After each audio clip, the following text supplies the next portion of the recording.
ಧನುಸ್ಸು ರಾಶಿ ಹೊಸತಾಗಿ ಮದುವೆಯನ್ನು ಮಾಡಿಕೊಂಡಿರ್ತಕ್ಕಂಥವ್ರಿಗೆ ಪ್ರವಾಸದ ಯೋಗ ಈ ದಿವಸ ಕೂಡಿ ಬರುವಂಥದ್ದು. ಮುಂದಿನ ದಿನಮಾನದಲ್ಲಿ ಪ್ರವಾಸದ ಬಗ್ಗೆ ಚರ್ಚೆಯನ್ನು ಮಾಡುವಂಥದ್ದು, ದಿನಾಂಕವನ್ನು ನಿರ್ಧಾರ ಮಾಡುವಂಥದ್ದು, ಅದಕ್ಕೆ ಸಂಬಂಧಪಟ್ಟಂತಹ ಒಂದಷ್ಟು ವಿಚಾರಗಳು ನಿಮ್ಮಲ್ಲಿ ಮುನ್ನೆಲೆಗೆ ಬರುವಂಥದ್ದಾಗತ್ತೆ.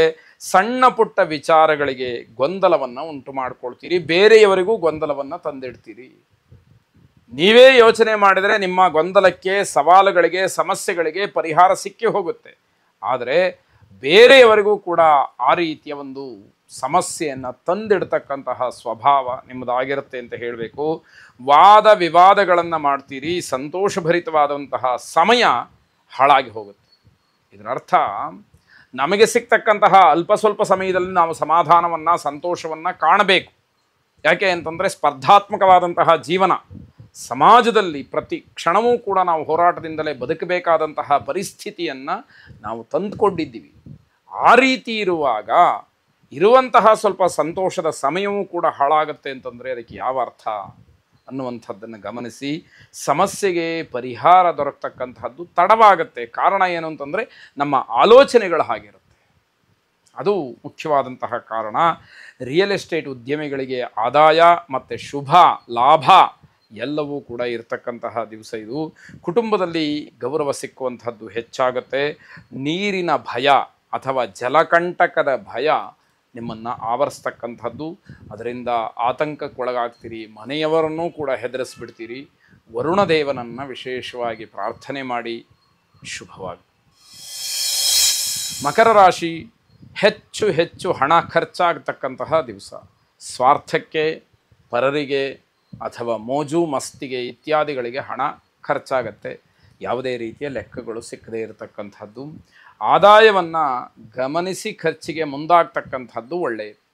ಒಂದು ದಿವಸದ ಖರ್ಚಾದರೆ ಪರವಾಗಿಲ್ಲ, ನಿರಂತರವಾಗಿ ಹಾಗೆ ಆಯಿತು ಅಂತಂದರೆ ಆರ್ಥಿಕವಾದಂತಹ ಸಂಕಷ್ಟ ಕಣ್ಣೆದುರುಗಡೆ ಕಾಣತಕ್ಕಂತಹ ಪರಿಸ್ಥಿತಿ. ಗ್ರಹಗತಿಯ ದೃಷ್ಟಿಯಿಂದ ಯಾವ ಕ್ಷಣದಲ್ಲಿ, ಯಾವ ರೀತಿಯಲ್ಲಿ, ಹೇಗೆ ಏನು ಬೇಕಾದರೂ ಕೂಡ ಆಗೋದಕ್ಕೆ ಸಾಧ್ಯತೆ ಇದೆ.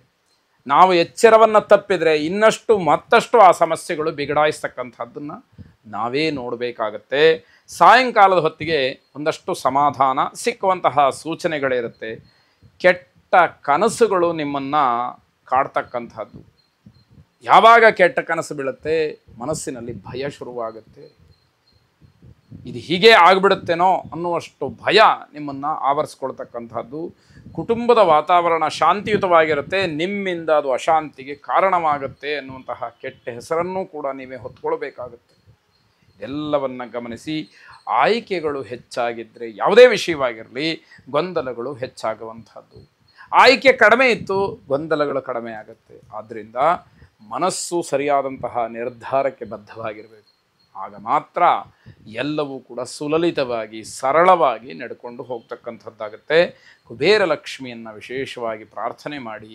ಶುಭವಾಗಿ. ಕುಂಭರಾಶಿ ನಿಮ್ಮ ಶಿಸ್ತು, ಕೆಲಸದಲ್ಲಿರ್ತಕ್ಕಂತಹ ಶ್ರದ್ಧೆ, ಆ ಒಂದು ಕರ್ಮನಿಷ್ಠೆ ಬೇರೆಯವರಿಗೆ, ಅದರಲ್ಲೂ ಹೊಸಬರಿಗೆ ಮಾದರಿಯಾಗಬೇಕಾದಂಥದ್ದು. ಅದನ್ನು ನೀವು ಗಮನಿಸಿಕೊಂಡು ಮನಸ್ಸಿನಲ್ಲಿ ಇಟ್ಟುಕೊಂಡು ಅದೇ ರೀತಿಯಲ್ಲಿ ಮುಂದುವರಿಬೇಕಾಗತ್ತೆ. ವಿವಾಹಿತರು ಹೊಸತಾಗಿ ಮದುವೆಯನ್ನು ಮಾಡಿಕೊಂಡಿರ್ತಕ್ಕಂಥವರು ಜಗಳ ಮಾಡಿಕೊಳ್ಳುವಂತಹ ಸಾಧ್ಯತೆ ಇದೆ. ಪ್ರೀತಿ ಪ್ರೇಮದಿಂದ, ವಿಶ್ವಾಸದಿಂದ ಜಗಳವನ್ನು ಮಾಡಿಕೊಂಡ್ರೆ ಅದು ಬಗೆಹರಿತಕ್ಕಂಥದ್ದು. ಆದರೆ ದ್ವೇಷಾಸೂಯೆಗಳಿಂದ, ಕೆಟ್ಟದ್ದನ್ನು ಸಾಧಿಸಲೇಬೇಕು ಅನ್ನುವಂತಹ ಹಠದಿಂದ ಜಗಳವನ್ನು ಮಾಡಿಕೊಂಡ್ರೆ, ಮನಸ್ತಾಪಗಳಾದರೆ ತೊಂದರೆಗೆ ಅವಕಾಶ ಇದೆ. ಆ ರೀತಿದು ಆಗುವಂಥದ್ದು ಬೇಡ. ಹಿರಿಯರ ಬೆಂಬಲ ಸಿಕ್ಕತ್ತೆ, ಆ ಬೆಂಬಲದ ಆಧಾರದ ಮೇಲೆ ನಾವು ಜಗಳವನ್ನು ಮಾಡಬಹುದು ಅನ್ನುವಂತಹ ಮನಸ್ಥಿತಿ ಇರುವಂಥವರಿಗೆ ಏನೂ ಹೇಳಲಿಕ್ಕೆ ಸಾಧ್ಯ ಆಗದೇ ಇರತಕ್ಕಂಥದ್ದು. ಮಕ್ಕಳ ಪ್ರಗತಿಯ ಬಗ್ಗೆ ಸ್ವಲ್ಪ ಚಿಂತನೆಯನ್ನು ನಡೆಸಿ. ಮಕ್ಕಳ ಅಭ್ಯುದಯ ಹೇಗೆ, ನಾಳೆ ಅವರ ಜೀವನ ಹೇಗೆ ಅನ್ನುವಂತಹ ಜವಾಬ್ದಾರಿ, ಆ ಕರ್ತವ್ಯ ಪ್ರಜ್ಞೆ ಪೋಷಕರಿಗೆ ಇರಬೇಕಾದಂಥದ್ದು. ಪ್ರೇಮಿಗಳಿಗೆ ಅವಮಾನವಾಗ್ತಕ್ಕಂತಹ ದಿವಸ. ಬೇರೆಯವರಿಂದ ಬೆದರಿಕೆಯಾಗಲಿ ಅಥವಾ ಕಾನೂನು ಚೌಕಟ್ಟಿನ ಒಳಗೆ ಕೂರಿಸುವಂತಹ ಕೆಲಸ ಆಗಲಿ, ಇದೆಲ್ಲ ನಡೆಯುವಂಥದ್ದಿದೆ. ಸ್ವಯಂವರ ಪಾರ್ವತಿಯನ್ನು ಪ್ರಾರ್ಥನೆ ಮಾಡಿ. ಶುಭವಾಗಿ. ಕೊನೆಯದಾಗಿ ಮೀನರಾಶಿ, ಧನಾತ್ಮಕವಾದಂತಹ ಚಿಂತನೆಯಲ್ಲಿರಬೇಕು ಅನ್ನುವಂಥದ್ದು ನಿಮ್ಮ ಮನಸ್ಸಿಗೆ ಬರಬೇಕು.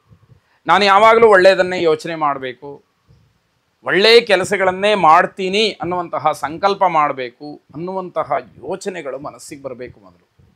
ಆ ನಂತರದಲ್ಲಿ ಕಾರ್ಯಪ್ರವೃತ್ತರಾಗಿ ಶುಭವಾಗಲಿ ಅಂತ ಹೇಳಬೇಕು. ಬೇರೆಯವರ ವಸ್ತುಗಳ ಬಗ್ಗೆ ಆಸಕ್ತಿ ಬರ್ತಕ್ಕಂಥದ್ದು, ಆ ಪದಾರ್ಥ ನನ್ನದಾಗಿರಬೇಕು, ಅದೇ ರೀತಿಯ ಪದಾರ್ಥವನ್ನು ನಾನು ತಗೊಳ್ಬೇಕು, ಈ ರೀತಿಯ ಆಲೋಚನೆಗಳು ಮನಸ್ಸಿನಲ್ಲಿ ಬರುತ್ತೆ. ಆದರೆ ಅಂತಹ ಪದಾರ್ಥಗಳನ್ನು ನಾನು ತಗೊಳ್ಬೇಕು ಅನ್ನುವಂಥದ್ದು ಒಳ್ಳೆಯದೇ. ಬೇರೆಯವರ ಪದಾರ್ಥ ನನ್ನದಾಗಬೇಕು ಅನ್ನುವಂಥದ್ದು ಇದೆಯಲ್ಲ, ಅದು ನಾವು ಮನಸ್ಸಿನಲ್ಲೂ ಕೂಡ ಆಲೋಚನೆಯನ್ನು ಮಾಡದೇ ಇರುವಂಥದ್ದು.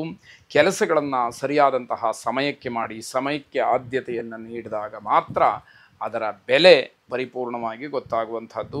ಸರ್ಕಾರಿ ಉದ್ಯೋಗಕ್ಕೆ ಪ್ರಯತ್ನ ಮಾಡ್ತಾ ಇರತಕ್ಕಂತಹ ಕೆಲವರಿಗೆ ಅನುಕೂಲವಾಗುವಂತಹ ದಿವಸ ಇದು. ಪರೀಕ್ಷೆಗಳಲ್ಲಿ ಯಶಸ್ಸನ್ನು ಕಾಣ್ತೀರಿ. ಆ ಸಂತೋಷದಲ್ಲಿ ನಿಮ್ಮ ಕರ್ತವ್ಯವನ್ನು ಮರೆಯುವಂತಿಲ್ಲ ಅಂತ ಹೇಳಿ ಜ್ಞಾಪಿಸುವಂಥದ್ದು. ತಂದೆಯವರ ಅಥವಾ ಹಿರಿಯರ ಸಲಹೆ ಬಹಳ ಒಳ್ಳೆಯದಾಗಿರುತ್ತೆ. ಅದನ್ನು ಸ್ವೀಕಾರ ಮಾಡಿ, ಅದನ್ನು ಜೊತೆಗೆ ಸೇರಿಸಿಕೊಂಡು ಸರಿಯಾದಂತಹ ನಿರ್ಧಾರವನ್ನು ಮಾಡಿ ಮುಂದಿನ ಕಾರ್ಯಪ್ರವೃತ್ತರಾಗಿ ಶುಭವನ್ನು ಕಾಣ್ತೀರಿ. ಅಧಿಕಾರಿಗಳ ಜೊತೆಯಲ್ಲಿ ಮಾತುಕತೆ ಬಹಳ ಚೆನ್ನಾಗಿ ನಡೆಯುತ್ತೆ. ಆದರೆ ಅದು ನಿಮಗೆ, ನಿಮ್ಮ ಜೀವನಕ್ಕೆ, ನಿಮ್ಮ ಶ್ರಮಕ್ಕೆ, ನಿಮ್ಮ ಸಾಧನೆಗೆ ಅದು ಪ್ರತಿಫಲವಾಗಿ ಕೆಲಸವನ್ನು ಮಾಡಿದಾಗ ಮಾತ್ರ ಅದರ ಒಂದು ಗೌರವ ಹೆಚ್ಚಾಗ್ತಕ್ಕಂಥದ್ದು. ಹಿರಿಯರ ಆಶೀರ್ವಾದವನ್ನು ಪಡ್ಕೊಳ್ಳಿ. ನೀವು ನೀವಾಗಿರಿ. ಶುಭವಾಗಿ.